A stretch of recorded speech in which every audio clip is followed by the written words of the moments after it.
The New York Islanders have traded Noah Dobson to the Montreal Canadiens for a 2025 first round pick 16 in this year's draft, a 2025 first round pick, which is pick 17 in this year's draft, and left wing Emil Heineman.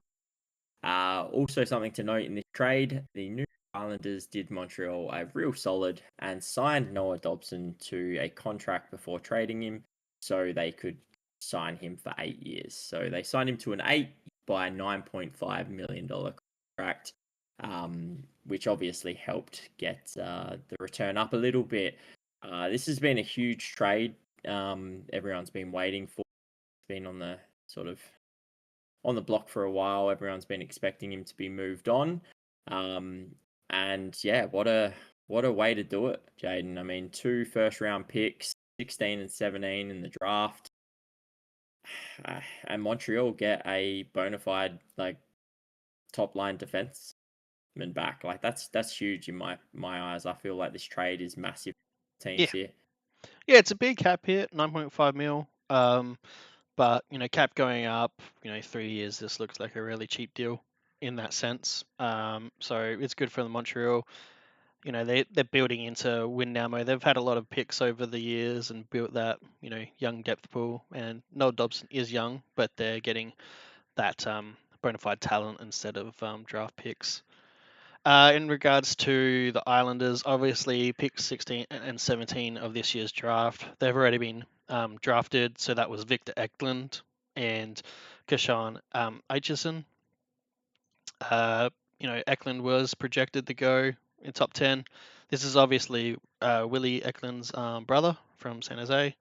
So there is that connection there. But yeah, so look, two very good drafts. Basically, William Eklund and what I say is a PK Subban style player. Yeah, big hits, loves big hits. In the open ice, very strong, very physical. So that's what I'm seeing from them. That it's really great in regards to those two draft picks. I think they did really well there. Obviously, the lower note there, Emil Heineman, they get a depth piece that's NHL playing already on a cheap contract. He's only 23. Had his breakout year this year, playing 11 minutes, basically fourth line, 10 goals, 8 assists in 62 games. Did play in the playoffs as well. And look, he only had 4 shots and scored a goal. So good conversion rate in that regards. But yeah, a depth piece that will continue to develop. He obviously was second round, number 43 in 2020. So he could still develop into something a little bit more. Maybe a third liner, not just a straight fourth liner. Yeah, I feel like this trade as well really fits what both teams need. We know Montreal obviously came out of nowhere this season, just gone to make the playoffs. Really surprised everyone. Um, I think everyone thought they'd be around the mark, but the way they started the season was just not good. And then all of a sudden came out, made the playoffs, shocked everyone, and then this trade here just shows that they're serious. They're all in. They're ready. They're at the age that their young prospects are finally hitting that age um, that they should be competing for a playoff spot year in year out. And this trade only helps that case. Like Noah Dobson, adding him to your top line just solidifies your decor. And you're not giving up much, really. Like, I know it's 2 first round picks, but Montreal don't need Mm. more picks. You don't need more prospects. They They're need very young already. NHL ready. Exactly. They need NHL ready players. And that's what they've got here. And on the other end of it, New York Islanders obviously just won the NHL. They picked that's massive. Um, so that in itself, they're going to replace Noah Dobson down the track with him anyway. Which is obviously why Noah comes on the trade block. But then they also get 2 first round picks in this draft as well. And as you said, Eklund's brother, if he becomes anything like Eklund, that's a fantastic top 6 forward. And then I forgot his name, but yeah, like you said, PK Uh, Subban. Like Ca- if Cashawan. he Cashawan. Cashawan, yeah, if Cashawan. he If he becomes like PK Subban, that's massive for them. Can you imagine, Schaefer on the top line, Kishorn on like that's monstrous, man. And that's they've already sped up their rebuild, retool, whatever you want to look at it from Ireland perspective. And I don't think there'll be anything this season, but all three of those players they just drafted in the first round playing, you know, maybe this season after. And I just think that they're gonna all of a sudden come good. And you've got players like Sorokin and Barzell and all the rest of that probably couldn't go through a proper rebuild. So this is probably the best thing to really speed that up and bring them back into Yeah. contention. Well, they went and got out Bo Really need. Horvat a few years ago, Yeah, which exactly. hampered that like full rebuild pathway. But I feel like this is a good retool scenario that they've done here. I know Dobson's a good defender and stuff, but they did just draft Schaefer. And look, they do have some pieces there on the D.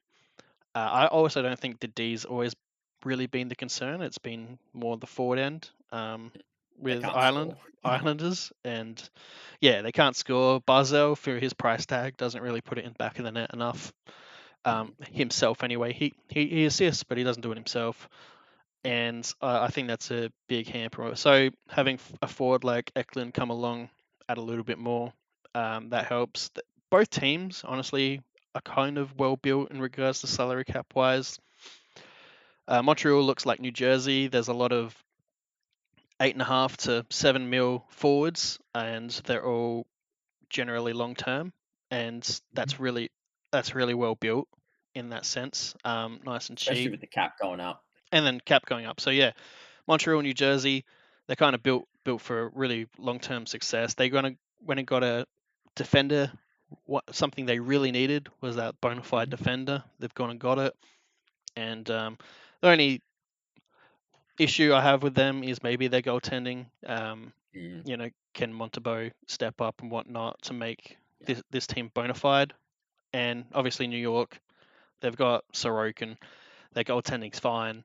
Their defense, we'll see how much of an improvement Schaefer makes to it if he does step in this year, or sometimes people need another year to develop.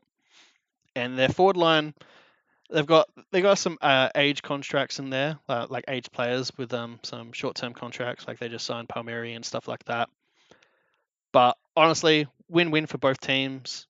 They both get what they need, what they want, and look long term. Islanders might come out on top just because depending how Eklund and Kishorn develop. But right now, Montreal probably your winner because they're looking very bona fide for playoffs and going deep into playoffs now. Depending on goaltending, on what they do there on backups, and even if they upgrade or whatnot. Yeah, I don't think Montreal are going to look back on this trade at all at any point and be disappointed in it, unless somehow no comes an absolute spud and like just falls off the face of the earth, or seriously injures himself. See, hope none of that happens, but that's the only way I can see them looking at this negatively. Like even if Eklund and Kishon go on to have really good years, I feel like that's gonna start coming through in 3-4 time from now when they're at that level at least.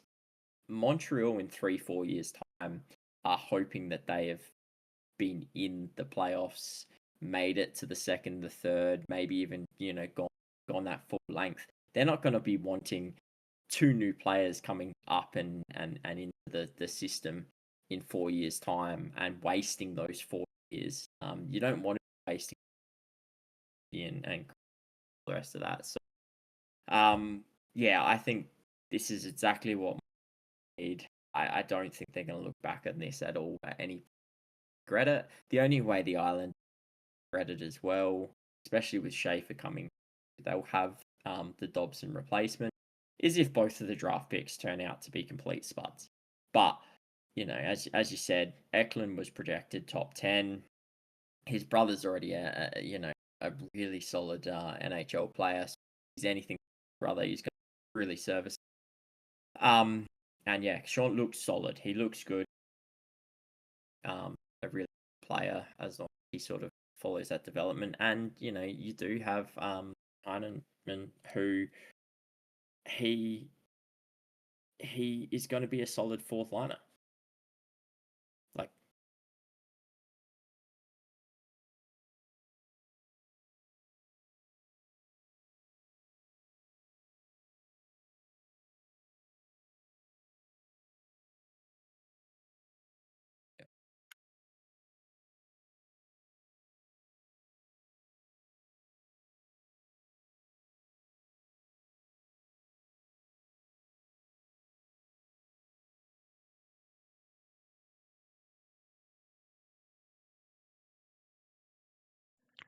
I've lost you. Yeah, sorry, my Sorry. my thing just muted itself somehow. I'll have to say it again. So going through the New York Islanders, honestly, they've done really well. They're probably a year away from playoffs now, depending if Schaefer comes in impact straight away. Montreal side, it's probably a letdown if they don't make the playoffs. And then you're probably wanting second, third, going on fourth round type scenarios there.